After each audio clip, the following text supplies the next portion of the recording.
¿Qué tal? Bienvenidos una semana más a Es Radio Libre Mercado, aquí a Con Ánimo de Lucro.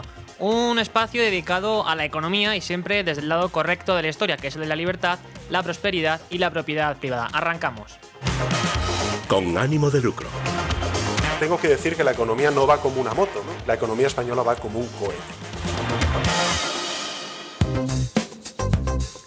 Y como verán, en el día de hoy tampoco tenemos aquí a Luis Fernando Quintero, que se ausentará durante unos días más, pero en cualquier momento vuelve aquí a dirigir Con Ánimo de Lucro. En cualquier caso, la actualidad, como decimos siempre, sigue avanzando y escuchábamos ahora mismo a Sánchez presumir de que la economía española va como un cohete, y es que este fin de semana lo ha vuelto a hacer en distintas ocasiones. Por un lado, tenemos que El País publicaba una entrevista al presidente del gobierno, a Pedro Sánchez, en la cual, entre muchos otros temas, también decidía hablar de economía para señalar a la oposición. Vamos a ver cómo se expresaba. No se busca la rendición de cuentas, sino la propagación de bulos. Y por tanto, es evidente que la estrategia de la derecha y la ultraderecha es la de hacer ruido para tapar una realidad que es buena para el país. Y es que el país está que se sale cuando hablamos en términos económicos, en creación de empleo, en crecimiento económico y también, lógicamente, en todo lo que tiene que ver con herencias del pasado. Y Sánchez también presumía en la cumbre del clima celebrada en Brasil y anunciaba que además va a agotar la legislatura, algo que ya ha dicho en otras ocasiones, pero en lo que insistía. Creo, sin temor a equivocarme, que España está viviendo uno de sus mejores momentos de los últimos 45 años. En términos económicos, de crecimiento, de creación de empleo, en términos de reducción de la desigualdad y en términos también de paz social y también de paz territorial. Y por tanto, creo que todo ese esfuerzo es la receta que nos ha traído hasta aquí y la que vamos a seguir durante los próximos 2 años de legislatura. Y de hecho aprovechaba la ocasión también para presumir de cómo su gobierno, para él el mejor de nuestra historia, pues está comprometido con el cambio climático, y esto decía que también demuestra el buen desarrollo de nuestra economía. En estos últimos 7 años que tengo el honor de ser presidente del Gobierno, España ha aumentado en un 140% la capacidad solar y también eólica, y nuestra economía sigue liderando las tasas de crecimiento económico de la OCDE. Yo creo que esto demuestra que no solo es posible crecer mientras estamos reduciendo los gases de efecto invernadero, las emisiones, sino que es la mejor manera de hacerlo.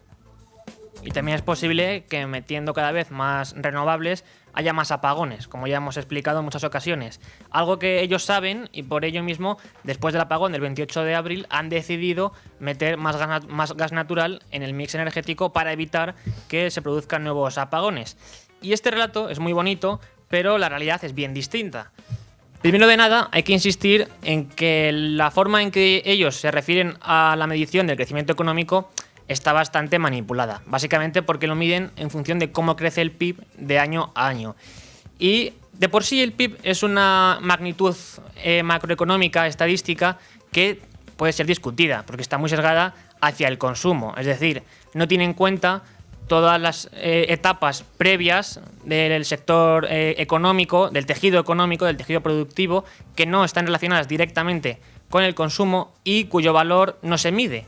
Y por tanto tampoco se mide si realmente se está formando capital bruto o no en nuestra economía. Es decir, que se puede estar incentivando el consumo, como de hecho ocurre con gasto público, que el PIB crezca de esta manera, pero que realmente la economía de un país no cree riqueza de fondo, porque se obvia esto en estadísticas como el PIB. Pero además, lo que sabemos es que en nuestro caso, el Producto Interior Bruto, además por el gasto público, ha crecido por efecto de la inflación en los años previos. También ha rebotado después de la caída sin precedentes que se vivió con motivo de la pandemia de coronavirus, y también hay otro factor que explica que el PIB esté creciendo en nuestro país, y es la incorporación masiva de trabajadores extranjeros en puestos de trabajo, en empleos que tampoco tienen un gran valor añadido, y por tanto, como decimos, la riqueza de la economía española tampoco es que crezca por esta vía, es decir, simplemente tiende a igualarse y a inflar el PIB de este modo. Pero es que hay muchos informes, y también se está recogiendo en prensa, que así lo avalan.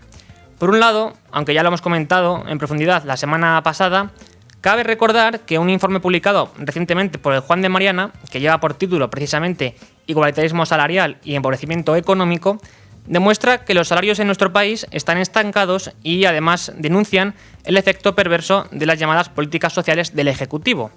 De este modo, este organismo detalla que, por un lado, entre el año 2018 y 2023, el salario mínimo interprofesional subió un 26% en términos reales y en este periodo el sueldo más frecuente, el sueldo modal, percibido en España, cayó de los 16.000 a los 14.000 euros. Y como consecuencia de esta tendencia, la brecha entre el SMI y el sueldo modal se ha reducido drásticamente, porque si hace años llegó a superar esta brecha los 8.000 euros, hoy esta distancia es de poco más de 400. O sea que en términos porcentuales, la brecha, la diferencia, ha pasado del 40% al 3%. Por otra parte, este informe detalla que la subida del SMI en el año 2019 eliminó hasta 174.000 empleos y el efecto acumulado entre el 19 y el 23 alcanza los 210.000 empleos, pudiendo incluso llegar a los 270.000 en 2024.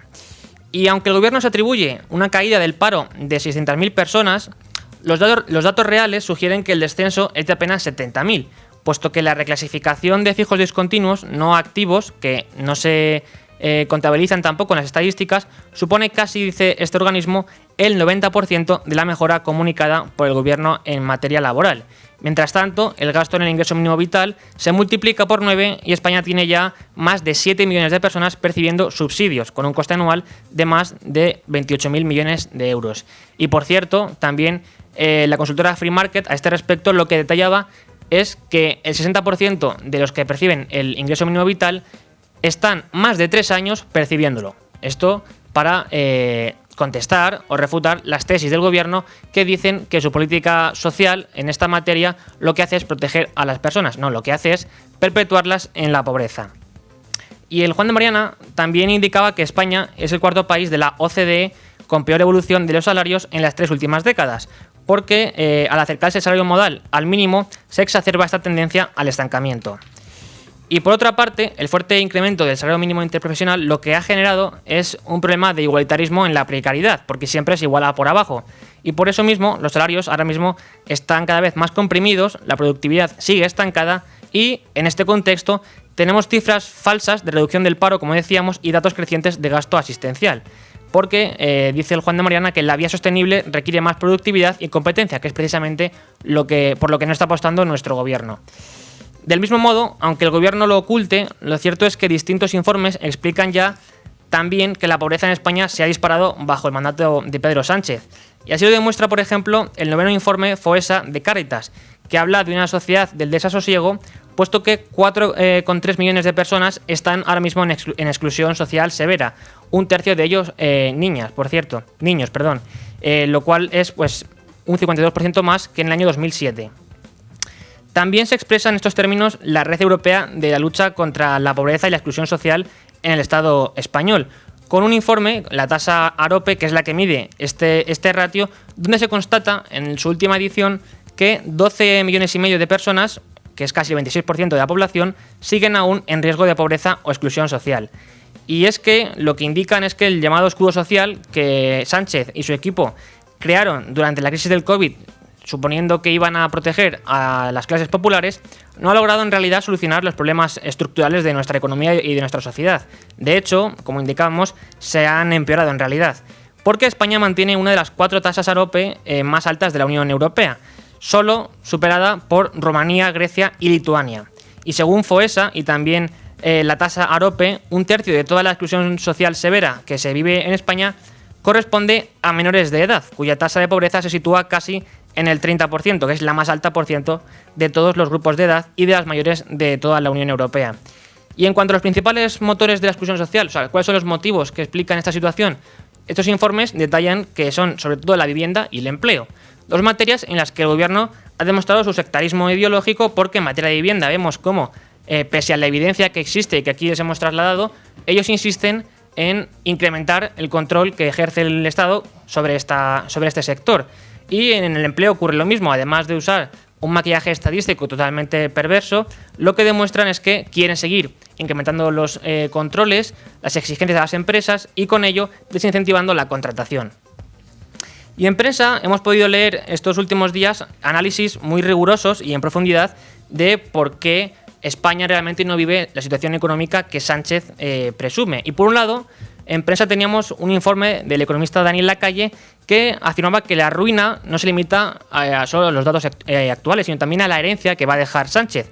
Porque según Eurostat, los pasivos comprometidos y no financiados en España superan ya el 500% del Producto Interior Bruto, deuda que se emitirá, dice el economista, y que supone menos crecimiento, más impuestos y más inflacionismo de cara al futuro.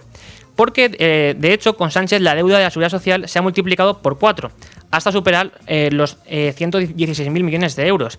Que, por cierto, cuando la Seguridad Social siempre habla de que mes tras mes o trimestre tras trimestre recauda más y marca nuevos superávit, es falso. Ese superávit se debe simplemente a transferencias que ejercen sobre la Seguridad Social tanto el Estado como otras administraciones del Estado, como las comunidades autónomas, por ejemplo. Pero es que además la ruina de Sánchez es económica y personal, porque la inflación acumulada desde que gobierna Sánchez supera ya el 23% en nuestro país. Y la cesta de la compra se ha disparado casi un 40% desde el año 2019, mientras que la vivienda lo ha hecho en un 50% y los salarios reales en realidad han caído un 5%. Por tanto, no hay ningún récord de empleo ni tampoco ningún récord económico. Y si hablamos de tasa de paro, precisamente el sindicato USO lo que detalla es que si tomásemos en cuenta todos los trabajadores que no están ocupados y que no se incluyen en las estadísticas oficiales, tendríamos una cantidad de parados de unos 3,7 millones de personas, frente a los 3,4 que admite el Gobierno y el Ministerio de Yolanda Díaz. Y por otra parte, también en prensa, Rafael Domènech, que es catedrático de la Universidad de Valencia y de hecho responsable de análisis económico de BBVA Research, lo que detallaba era que, si bien es cierto que en términos económicos parece que los grandes agregados macroeconómicos, las grandes estadísticas, demuestran que España va más o menos bien, aceptablemente, y que incluso las proyecciones de cara al futuro insisten en este sentido, que España seguiría creciendo, en realidad hay problemas estructurales muy importantes que hay que tener en cuenta, que no se pueden dejar pasar. Y uno de ellos es la productividad, que sigue siendo un reto en nuestro país. Lo hemos comentado en muchas ocasiones y es que entre el 2018 y 2023 la caída de la productividad en España fue la mayor de toda la OCDE, con casi un 4% de caída, mientras que de media la OCDE, su productividad había crecido un 4,6%. Y de hecho estábamos muy lejos de casos como Rumanía, por ejemplo, o Irlanda, cuya productividad crecía más de un 20% en este periodo. Y sin embargo, en nuestro país, a pesar incluso de que la inversión extranjera directa cayó en el último año más de un 60%, esto es muy importante tenerlo en cuenta, lo que hace el Gobierno es seguir proponiendo nuevas subidas de impuestos, nuevas exigencias a los inversores, y de este modo se desincentiva la inversión tanto nacional como extranjera. ¿Y esto en qué redunda? En la productividad. Que si la productividad no sigue creciendo, o mejor dicho, no comienza a crecer, tampoco lo van a hacer los salarios españoles, ni en términos nominales ni en términos reales. Porque aquí lo que hay que tener en cuenta es que los salarios, en última instancia, son la remuneración de la productividad que aporta el trabajador. Y para ello, la vía más rápida, incluso la vía más rentable, es la inversión en capital. La inversión en capital que posibilita que se produzca más en menos tiempo. Sin embargo, el Gobierno lo que decimos es que pone más trabas a la inversión y, por tanto, más trabas a que sigan subiendo los salarios.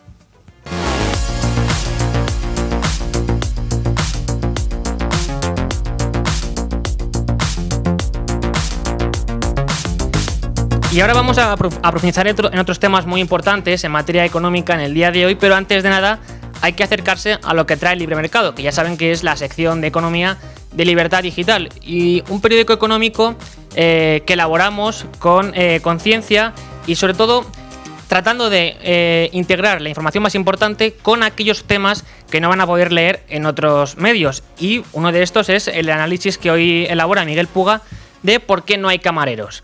Y lo que afirma es que uno de los factores clave es la caída de los salarios que ha sufrido este sector. Porque si hace unos días lo que hacía Puga era mostrar en este periódico que los salarios reales en el sector de la construcción habían sufrido una caída de más del 7% desde el año 2008, lo cual explicaba la caída también y la falta de trabajadores, que según algunas fundaciones lo estiman en 700.000 personas en el sector de la construcción. Lo que también incide hoy es que este mismo factor influye en por qué no hay camareros. Y así explica que cabe preguntarse cómo han evolucionado los salarios en esta industria. Por un lado, detalla que los salarios reales en la hostelería habrían sufrido una caída de casi o de más del 9% desde 2008 hasta 2024, pasando de un salario real de casi 18.500 euros a uno de poco más de 16.700 anuales. Y también explica que dichos salarios se han estancado desde el año 2012, aunque con Pedro Sánchez han aumentado de forma ligera en el último año. Y si la caída de estos salarios en la construcción era abultada, en el caso de la hostelería casi alcanza el 10% en 16 años. Del mismo modo, detalla que las horas trabajadas también han caído desde el año 2008, y en vista de estos datos, lo que detalla es que lo cierto que este factor, dado que no se remunera, o que digamos que los salarios reales han caído, evidentemente los posibles trabajadores de la hostelería no están interesados en integrarse en este sector, y por tanto lo que también detallan desde este sector de la hostelería es que faltan trabajadores. Pero Miguel Puga también analiza las promesas de campaña elaboradas por Mamdani, que saben que es el nuevo alcalde electo de Nueva York, que ha llegado con un programa netamente socialista. Incluso lo publicamos en el Mercado el viernes, con intervenciones públicas como la de 2021, en la que afirmaba que robar o ocupar una propiedad no es violencia. Eso es lo que dice el nuevo alcalde electo de Nueva York.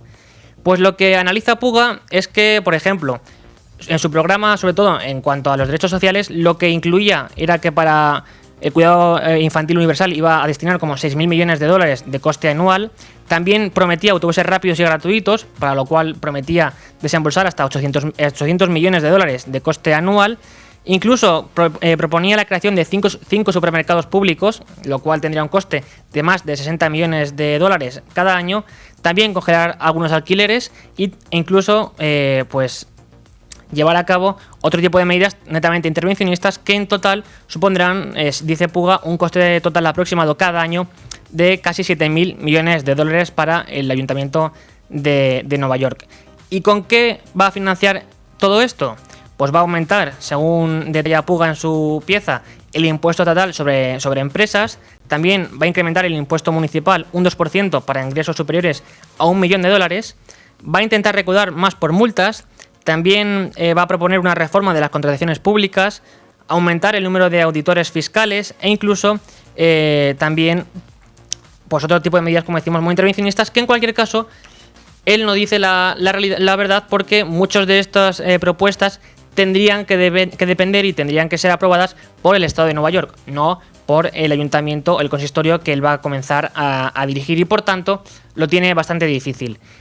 Y hablando de vivienda, hay otra pieza muy interesante que pueden encontrar en Libre Mercado, y es una que nos explica cómo, o se hace eco, mejor dicho, de un reportaje de Antena 3 en el cual pues el reportero va a uno de los barrios con menores rentas de España, que se encuentra en las Luferas de Almería, donde entrevista a varias personas que había por la calle, y en un momento dado accede a una vivienda. Le dejan pasar estas personas y bueno, eran personas que se jactaban públicamente de delinquir, de traficar e incluso de robar, algunos de ellos. Y en un momento dado, pues comienzan o entrevistan a un señor que está reformando su cocina de su casa, y le preguntan que cómo financia, si no tiene ingresos, si no tiene trabajo, todo esto. Y bueno, y el hombre se jacta de cobrar hasta 3 pagas del Estado, e incluso en un momento dado muchos de ellos comienzan a sacar sus móviles de gama alta y dicen: esto es a costa de Pedro Sánchez, y se empiezan a reír, a corear el nombre del presidente. Y esto hemos querido también trasladarlo en nuestro periódico como muestra de lo que está fomentando el gobierno con su política de prestaciones sociales. Y en último lugar, no dejen de leer una pieza muy interesante que firma José María Rotellar, como cada lunes. Pero en este caso, en lugar de profundizar en la realidad de la economía española, lo que ha hecho es explicar cuál es el legado económico de España en México. Ya les adelanto que esta pieza va a dar pie a que el miércoles, con Rotellar aquí en el estudio, analicemos esta cuestión en profundidad. Pero solo por adelantarles algunas de las cuestiones más importantes de este artículo, que ya digo, tienen que leer, lo que Rotellar explica es que, por un lado, España en México lo que hizo fue permitir la incorporación al mercado laboral y a nivel global de los habitantes de lo que hoy es México.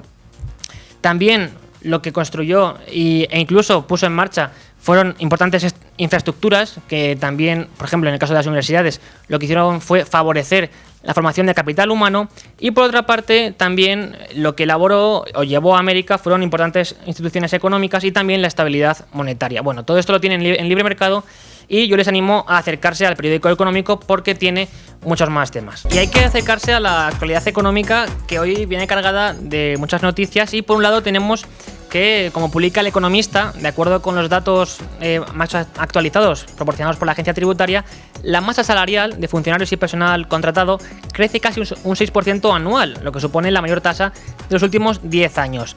Dice este periódico que los inspectores concluyen que la masa salarial aumenta por dos vías simultáneamente. La retribución media se está elevando al tiempo que también crece el número de asalariados, es decir, el volumen de las plantillas sujetas a un sueldo público. Estas últimas precisamente aumentaron más de un 2%, 3 décimas más que en el año anterior. Por su parte, el incremento de la renta media en las administraciones se aproxima al 4%, impulsada por medidas como el incremento salarial extra del 0,5% que tuvo lugar en el mes de julio.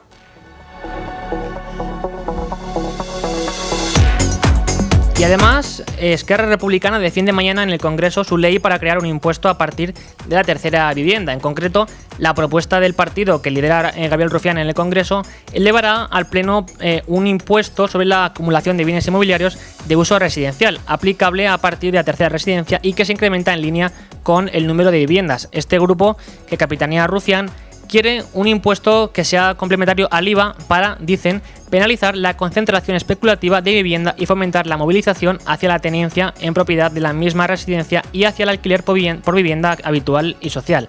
De este modo, el impuesto progresa del 4 al 8% y luego al 12% entre la tercera y la quinta vivienda respectivamente.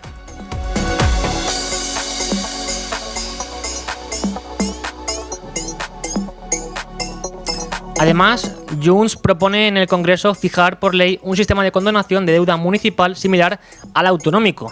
Este partido ha registrado una propuesta legislativa en el Congreso con la que, como decimos, plantea fijar un mecanismo de condonación de la deuda municipal similar al que el Gobierno propuso para las comunidades autónomas.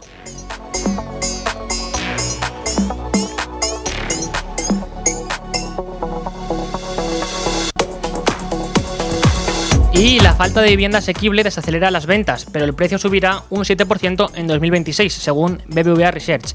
Este organismo explica que la falta de oferta de vivienda a precio asequible puede limitar el avance de las ventas en lo que queda de año, un 0,5%, y en el próximo un 0,3%, a la vez que la insuficiente construcción de vivienda nueva hará que el precio de los inmuebles crezcan tanto este año, en torno al 10%, como el próximo, sobre un 7%, según los datos de BBVA Research. En la primera mitad de este año, el precio creció casi un 10% en tasa interanual. Pese a ello, el precio en términos reales se encuentra todavía un 30% por debajo de los máximos de 2007. La escasez de producto también aqueja al alquiler, donde las rentas muestran subidas más intensas que las del producto de venta, un 34% frente al 22% entre 2019 y el segundo trimestre de este año.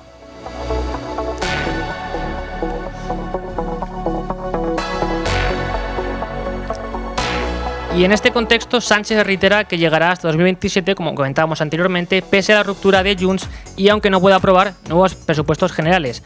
Así, el presidente del Gobierno, Pedro Sánchez, lo ha reiterado en la Cumbre del Clima. Según ha dicho, seguirá gobernando con o sin nuevos presupuestos generales del Estado, en una rueda de prensa tras participar en la Cumbre del Clima en Belém, Brasil.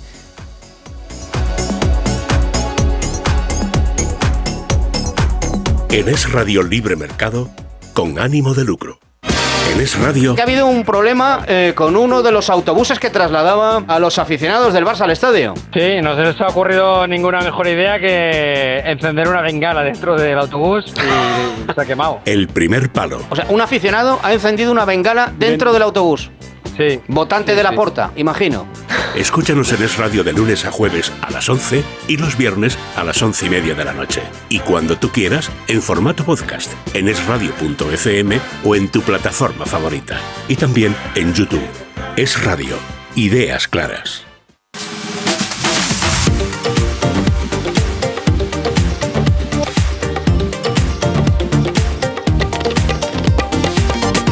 Y media pasadas, ya 11:30 si nos escuchan desde Canarias.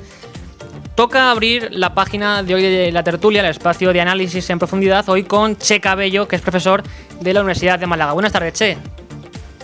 Hola, buenas tardes. ¿Qué tal? Muy bien, ¿tú qué tal? Desde Málaga. Pues nada, bien. Todavía aquí disfrutando de un día soleado. Bueno, eso es importante. Aquí ya comienza a hacer bastante más frío en Madrid.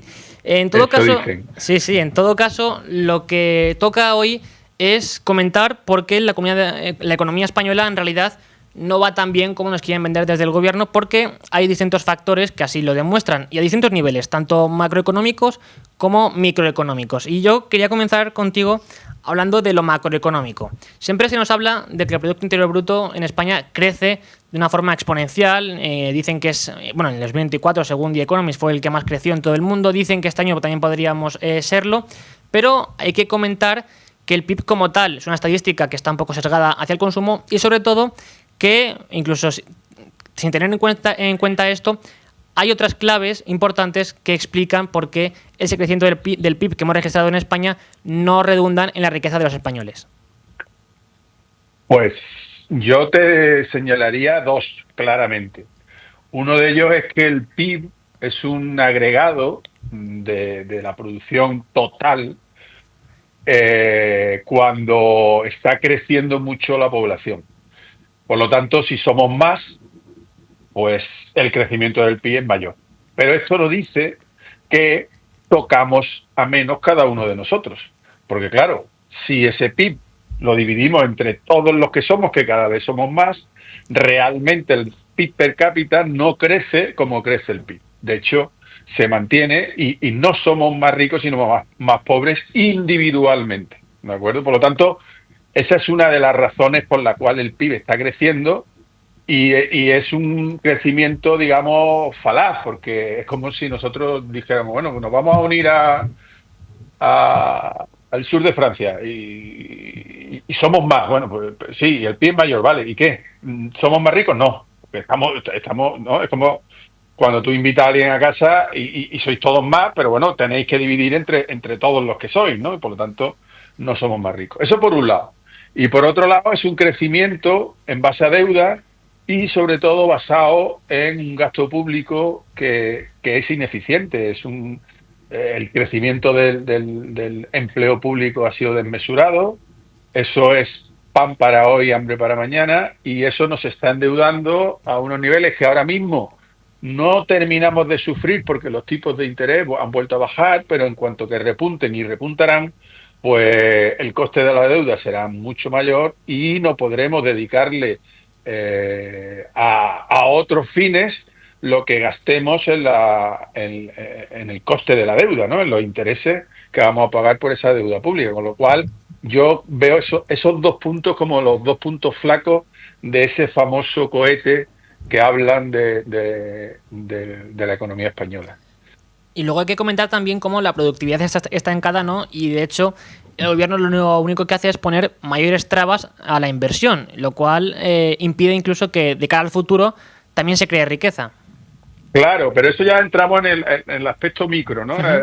Entramos en el aspecto de por qué no crecen nuestros sueldos, por qué no crece nuestra renta per cápita, que es realmente lo que nos hace más ricos, lo que nos hace más prósperos, claro, lo que nos hace desarrollarnos de verdad, ¿no? Y eso, ¿qué es lo que no lo hace, no lo permite? Pues eso que tú estás comentando, ¿no? La productividad está bajo mínimos, no crece, pero no crece porque tenemos una serie de trabas, de regulaciones, incluso yo te diría de un aspecto, digamos, de juicio moral contra los emprendedores por parte de la sociedad, ¿no? Que viene imbuido por las televisiones públicas, tal, el análisis de que el rico, de que el que emprende, el que genera economía lo hace por un tema absolutamente egoísta, cuando ya lo decía Adam Smith, ¿no? Es el egoísmo del panadero el que lo hace levantarse a las 5 de la mañana, pero el servicio se lo lleva a aquellos que compran el pan, ¿no? Entonces, todo eso hace que al final estemos convirtiéndonos en una sociedad con un empleo muy poco productivo, con poco emprendimiento, con poca creación de empleo, de generación de economía, de valor, etcétera, que es lo que al final determina nuestro progreso y nuestra prosperidad. Y precisamente, a tu juicio, Che, ¿qué haría falta para que los salarios comiencen a crecer y también la renta per cápita de los españoles? Para asemejarnos un poco a Europa, porque otro factor importante o otro dato que hay que tener en cuenta es que la brecha de renta per cápita entre España y Europa ha crecido de una forma bastante significativa en los últimos años. Claro, y tú te estás comparando con el resto de Europa, pero si nos comparamos con el resto del mundo es peor aún, ¿no? Sí. Es verdad que en Europa hay como dos centros neurálgicos, ¿no? Digamos los ex-comunistas, ¿no? Los países del este que están haciéndolo muy bien.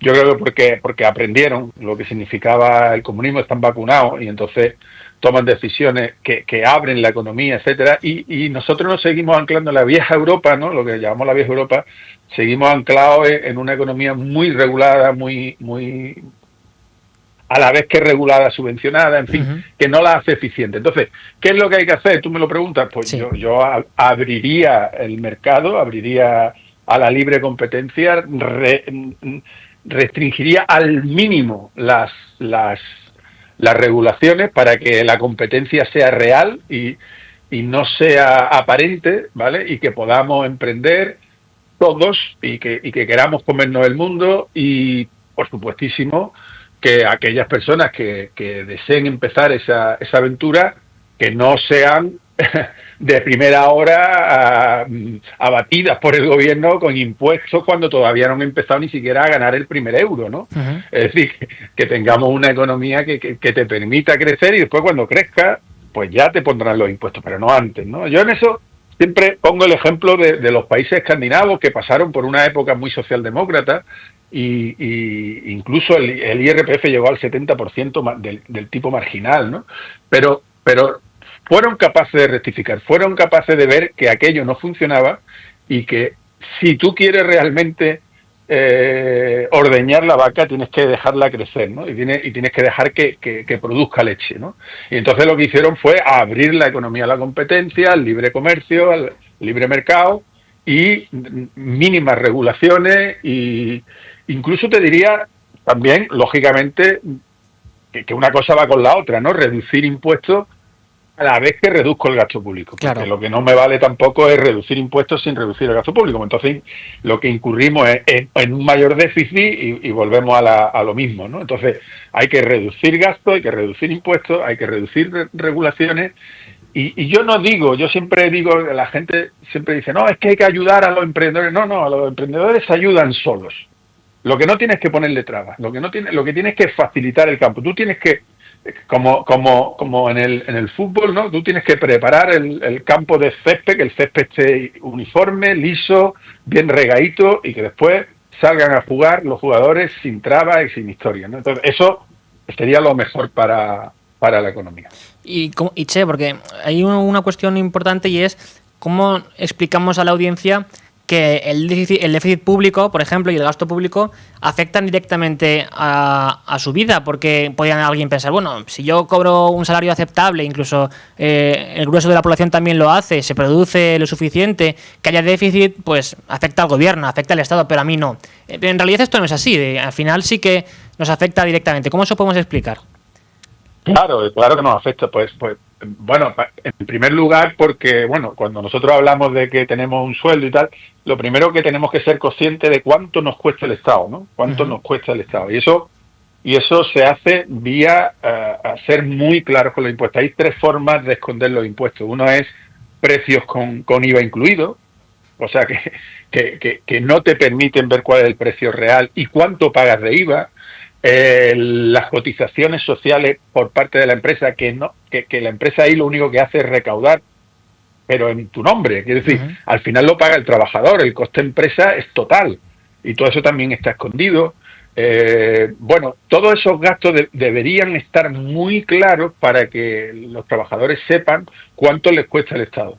Pero es que además el Estado se gasta más de lo que ingresa, con lo cual está detrayendo de la economía un dinero que puede ir a inversiones más productivas, más eficientes, que generan más empleo, que generan mejor empleo, ¿de acuerdo? Y al final, por supuesto, que nos afecta a nosotros todo ese gasto público. Para empezar, entre otras cosas, porque es una demanda que hace que los precios también suban. Es decir, la inflación en parte está explicada porque ese gasto público no hace más que crecer. Claro, cuando tú creces y creces, pero no hay una oferta que acompañe esa demanda, los precios suben. Bueno, pues esa es una de las explicaciones por la cual la inflación también está repuntando, porque hay un gasto público ineficiente que hace tirar de la demanda sin que haya una oferta que la compense y por lo tanto los precios suban también. Y suerte en parte, ¿no?, que aquí nuestro gobierno no puede financiar ese déficit con impresión de moneda, como por ejemplo ha ocurrido en Argentina, si no tendríamos quizá incluso hiperinflación, ¿no?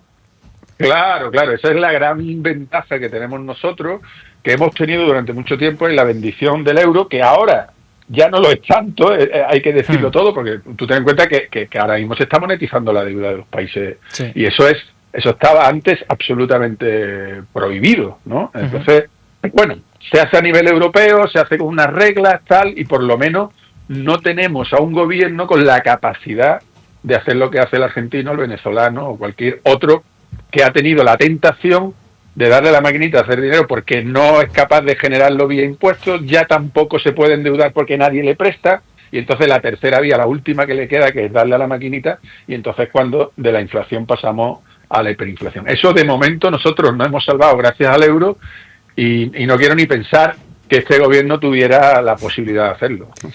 Sí, totalmente, vamos.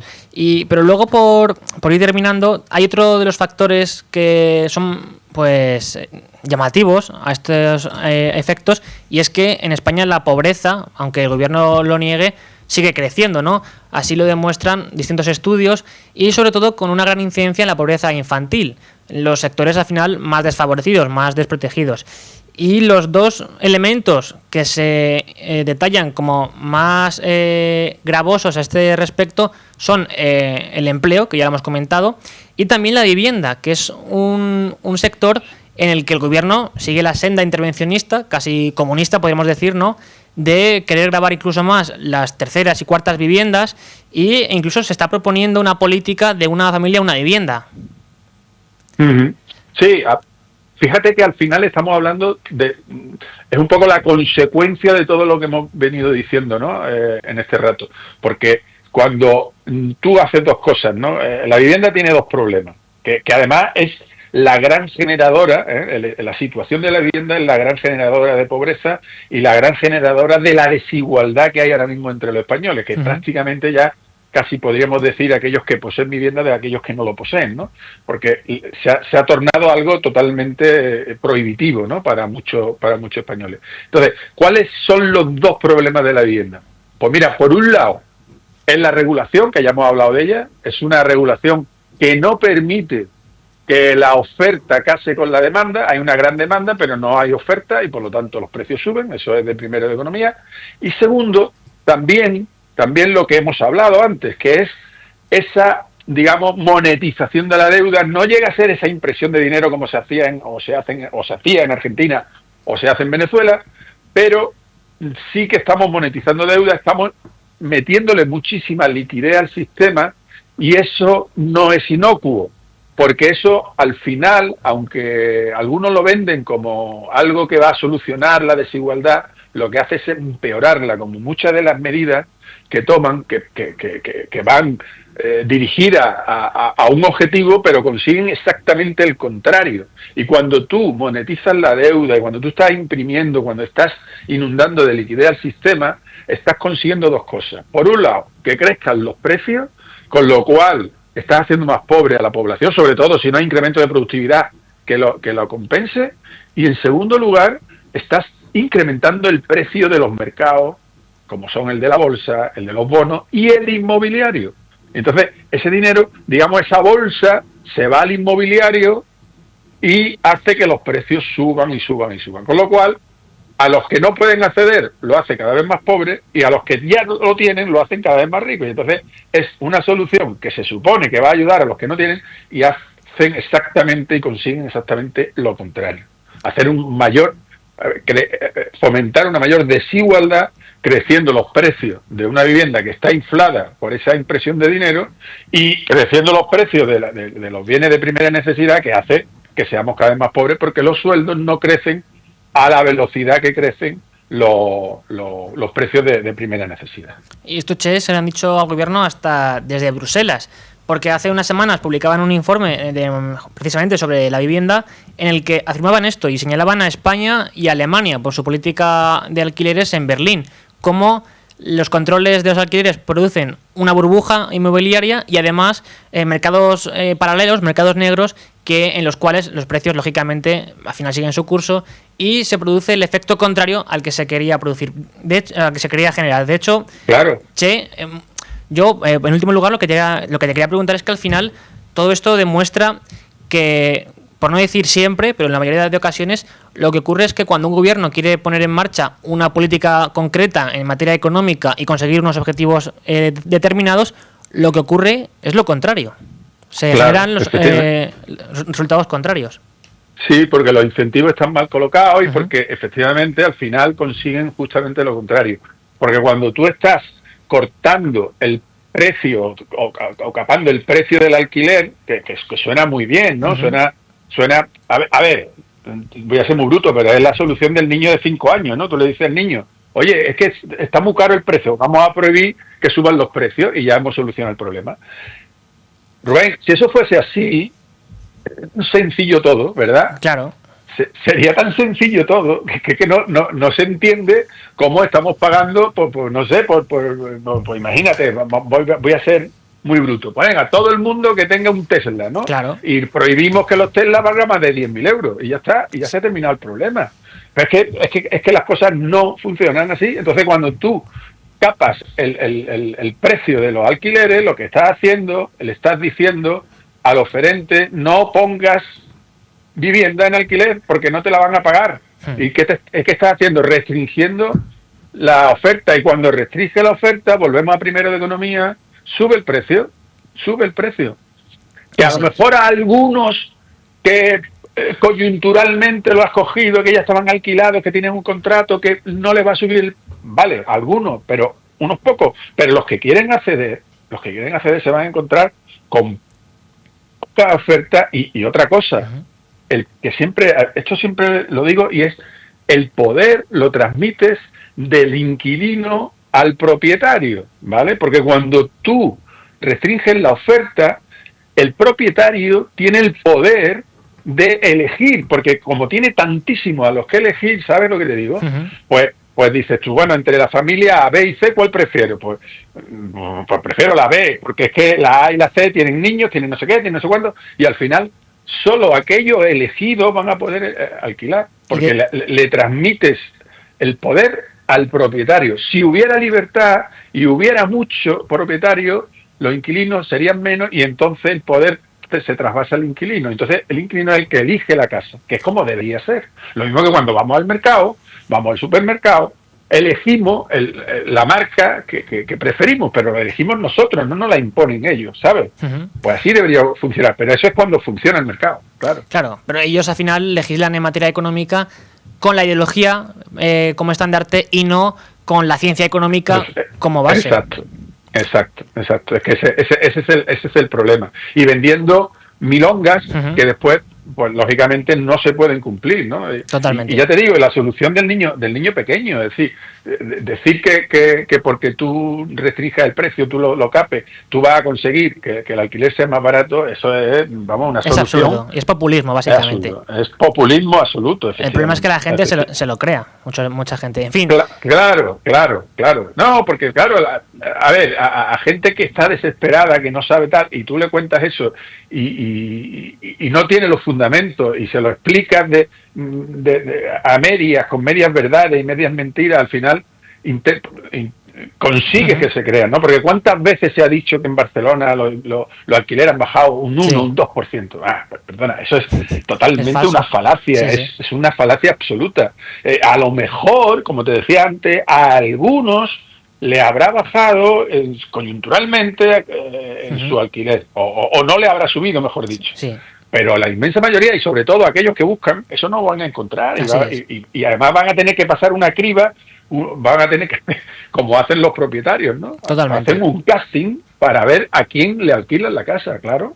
En fin, pues Che, muchas gracias por habernos ayudado a comprender hoy la realidad económica de nuestro país, que para nada es como nos la pinta el gobierno. Muchas gracias. Nada, un abrazo. Igualmente. Seguimos aquí con ánimo de lucro para seguir conociendo otros temas de actualidad económica de gran importancia, y por ejemplo es el que llega desde Estados Unidos, porque el Senado estadounidense ha alcanzado un acuerdo que avanza hacia la reapertura del gobierno federal tras 5 semanas, después de que un grupo de 8 miembros de la minoría demócrata en la Cámara Alta se hayan unido a los republicanos a cambio de una futura votación sobre la extensión de los subsidios para la atención médica, así como garantías de que los trabajadores federales despedidos durante el cierre sean reincorporados a sus puestos. La propuesta permitiría financiar la edificación militar, proyectos relacionados con los veteranos y el Departamento de Defensa, el Departamento de Agricultura y el Poder Legislativo hasta el 30 de septiembre de 2026. Además, incluye una medida provisional para financiar el resto del gobierno hasta el 30 de enero del próximo año y la reincorporación de los más de 4.000 empleados federales despedidos durante el cierre.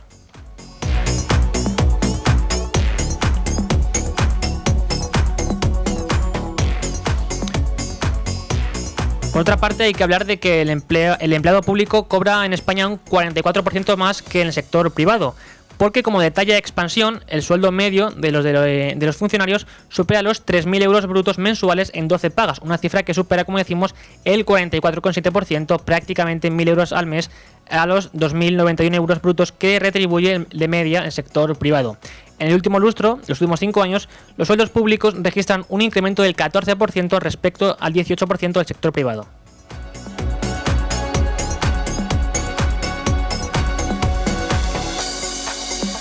Y solo el 1% de las empresas eleva sus beneficios y apenas el 11% logra un aumento de las ventas.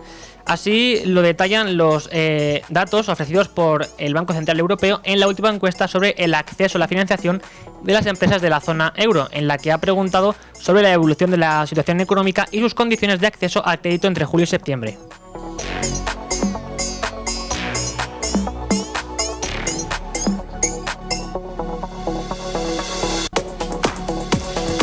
Y hablando de empresas, precisamente tenemos que Meta, que pertenece a Facebook, invertirá en Estados Unidos más de 500.000 millones durante los próximos 3 años para respaldar la inteligencia artificial. Lo cierto es que Meta Platforms, la matriz propietaria de Facebook, ha comunicado este viernes que invertirá esta cantidad de casi 600.000 millones de dólares durante los próximos 3 años para respaldar, como decimos, el despliegue de inteligencia artificial, según ha informado el presidente y consejero delegado de Facebook, Mark Zuckerberg. Mediante un post en su red social Threads, la iniciativa se ha hecho pública tras notificárselo al presidente Donald Trump. Sin embargo, lo cierto es que también es muy posible que se destinen más fondos de los previstos inicialmente. Y además, Duro Felguera celebrará esta semana su Junta General Extraordinaria de Accionistas, prevista para el viernes 14 de noviembre, cuyo orden del día se centrará exclusivamente en someter a votación la aprobación o el rechazo del plan de reestructuración en todos sus términos. El encuentro se celebrará de forma presencial en la sede social del Grupo de Ingeniería y Bienes de Equipo.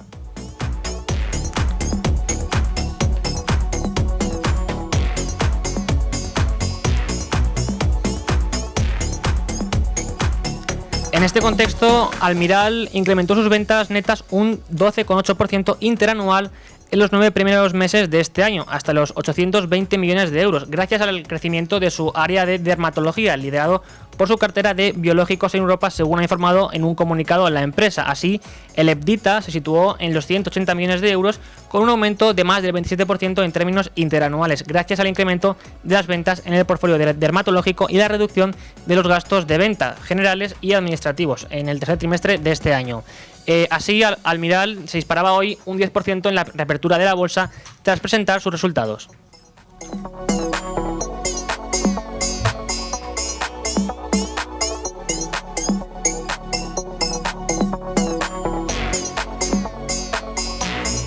Y por último, como informa hoy Expansión, la dirección de ACS mantiene todas las opciones abiertas sobre el futuro de Turner, la filial estrella del grupo español líder de contratación en Estados Unidos.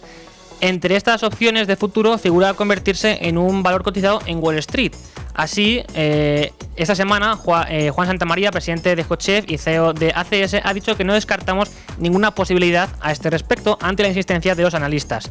De hecho, la multinacional española no tiene ahora un plan para el asalto de Turner a la bolsa, aunque por magnitudes y perspectivas de negocio, el gigante de la construcción, que forma parte del perímetro de la alemana Hochschild, disfruta de todas las credenciales para cotizar en bolsa en Estados Unidos.